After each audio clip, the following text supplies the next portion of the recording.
নমস্কাৰ সকলোকে স্বাগতম জনাইছো নিমাত ষ্টাডি পইণ্ট চেনেলটোলৈ। আজি আমি এই ভিডিঅ'টোৰ মাধ্যমেৰে BA first semester geography unit 1ৰ সকলোবোৰ মোষ্ট ইম্পৰ্টেণ্ট প্ৰশ্ন উত্তৰ আলোচনা কৰিম। আজিৰ এই ভিডিঅ'টোত আমি যিবোৰ প্ৰশ্ন উত্তৰ আলোচনা কৰিম এইবোৰ প্ৰশ্ন উত্তৰ তোমালোকৰ এক্সামত প্ৰায়ে আহি থাকে, সো ভিডিঅ'টো প্লিজ শেষলৈকে চাবা। যদি তুমি এতিয়ালৈকে এই চেনেলটো সাবস্ক্ৰাইব কৰা নাই তেন্তে প্লিজ চেনেলটো সাবস্ক্ৰাইব কৰি দিবা আৰু এইটো ভিডিঅ' তোমালোকৰ বন্ধু বান্ধৱী অথবা জিঅ'গ্ৰাফিৰ হোৱাটছআপ গ্ৰুপত শ্বেয়াৰ কৰি দিবা।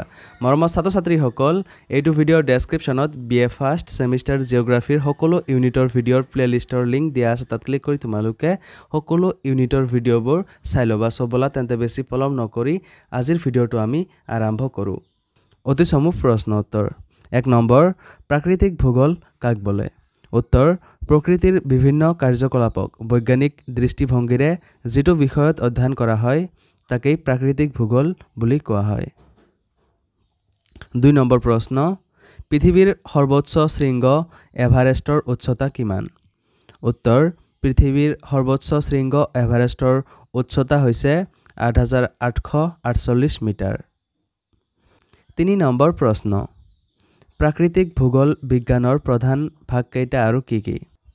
উত্তৰ, 4টা। এইকেইটা হ'ল স্থলাকৃতি ভূগোল বিজ্ঞান, জলবায়ু ভূগোল বিজ্ঞান, সমুদ্ৰ ভূগোল বিজ্ঞান আৰু জীৱ ভূগোল বিজ্ঞান। মৰমৰ ছাত্ৰ ছাত্ৰীসকল, ভিডিঅ'টো আগবঢ়োৱাৰ আগতে এটা সুখবৰ। তোমালোকৰ বাবে আমি অতি কম মূল্যত মাত্ৰ 49 টকাত BA ফাৰ্ষ্ট সেমিষ্টাৰ জিঅ'গ্ৰাফিৰ কমপ্লিট কুৱেশ্যন এনচাৰ গাইড প্ৰস্তুত কৰিছোঁ, য'ত প্ৰতিটো ইউনিটৰ A to Z প্ৰশ্ন উত্তৰ বিশদভাৱে আলোচনা কৰা হৈছে। যিবোৰ প্ৰশ্ন উত্তৰ পঢ়িলে তোমালোকৰ পৰীক্ষাত 100% কমন পৰাটো নিশ্চিত। যোৱা বছৰ প্ৰায় 5000ৰো অধিক ছাত্ৰ ছাত্ৰীয়ে এই ই-বুকটো কিনিছিল আৰু তেওঁলোকে পৰীক্ষাত ভাল ফলাফল দেখুৱাবলৈ সক্ষম হৈছিল।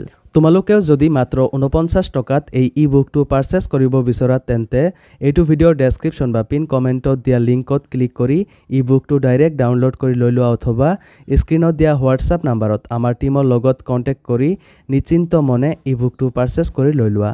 ধন্যবাদ। 4 নম্বৰ প্ৰশ্ন, পৃথিৱীৰ উচ্চতম মালভূমিটোৰ নাম কি? উত্তৰ, পামিৰ মালভূমি। চমু প্ৰশ্ন উত্তৰ। 1 নম্বৰ, প্ৰাকৃতিক ভূগোল বুলিলে কি বুজা? উত্তৰ, মানৱ আৰু মানৱ সমাজক প্ৰভাৱান্বিত কৰা পৰিৱেশৰ সকলো উপাদানক সুসংহত কৰি সেইসমূহৰ মাজত থকা গতিশীল আন্তঃসম্পৰ্কৰ বিষয়ে অধ্যয়ন কৰা বিষয়কে প্ৰাকৃতিক ভূগোল বুলি কোৱা হয়। ভূগোল বিজ্ঞানৰ যি শাখাত এই প্ৰাকৃতিক অৱয়ৱবোৰৰ উৎপত্তি, গঠন, পৰিৱৰ্তন আদি তন্ন তন্নকৈ অধ্যয়ন কৰে তাকেই প্ৰাকৃতিক ভূগোল বুলি কোৱা হয়। সকলো প্ৰাকৃতিক বিজ্ঞানক প্ৰাকৃতিক ভূগোলে অধ্যয়নৰ বাবে অন্তৰ্ভুক্ত কৰিলে বুলিয়েই ই সকলো প্ৰাকৃতিক বিজ্ঞানৰ মূল একত্ৰীকৰণ নহয়। 2 নম্বৰ প্ৰশ্ন, ভূ-আকৃতিক বিজ্ঞানৰ সংজ্ঞা দিয়া।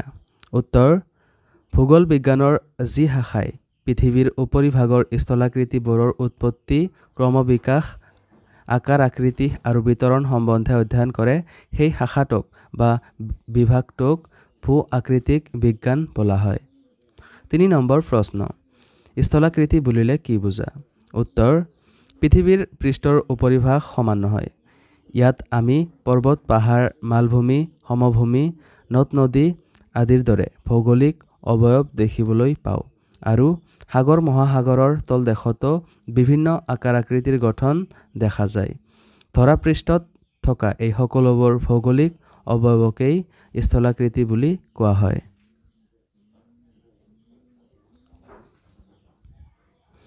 4 নম্বৰ প্ৰশ্ন, ভূ-আকৃতি বিজ্ঞানত প্ৰধানকৈ কি কি বিষয়বস্তু আলোচনা কৰা হয় চমুকৈ লিখা।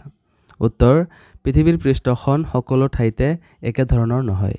কিছুমান ঠাইত পৰ্বত পাহাৰ, কিছুমান ঠাইত মালভূমি, আন কিছুমান ঠাইত সমভূমি আৰু কিছুমান ঠাই সাগৰ মহাসাগৰেৰে আবৃত হৈ আছে। এই বিভিন্ন অৱয়ৱৰ উৎপত্তি আৰু ক্ৰমবিকাশও একে ধৰণৰ নহয়। ভূ-আকৃতি বিজ্ঞানে পৃথিৱীৰ ওপৰৰ এই স্থলা অৱয়ৱবোৰৰ উৎপত্তি, বিকাশ, আকাৰ আকৃতি আৰু সিহঁতৰ স্থানীয় বিতৰণৰ বিষয়ে বিস্তৃতভাৱে আলোচনা কৰে।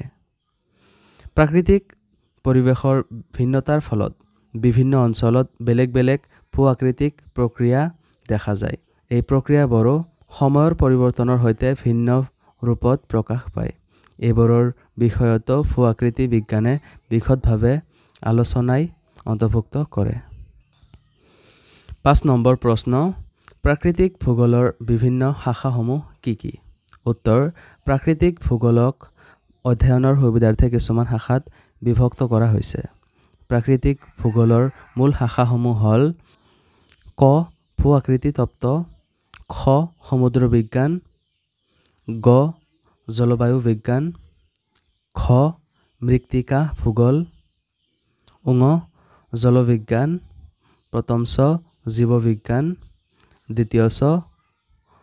জলভূ আকৃতি তত্ত্ব। মৰমৰ ছাত্ৰ-ছাত্ৰীসকল, আজিলৈ এইখিনিয়ে। তোমালোকক যদি আৰু অধিক প্ৰশ্ন উত্তৰ লাগে অথবা এতিয়ালৈকে মাত্ৰ 49 টকাত BA first semester geography complete question answer গাইডটো পাৰচেছ কৰা নাই, তেন্তে এইটো ভিডিঅ'ৰ ডেছক্ৰিপশ্যন বা পিন কমেণ্টত দিয়া লিংকত ক্লিক কৰি ই-বুকটো ডাইৰেক্ট ডাউনলোড কৰি লৈ লোৱা অথবা স্ক্ৰীণত দিয়া হোৱাটছআপ নাম্বাৰত আমাৰ টীমৰ লগত কণ্টেক্ট কৰি নিশ্চিন্ত মনে ই-বুকটো পাৰচেছ কৰি লৈ লোৱা। ধন্যবাদ।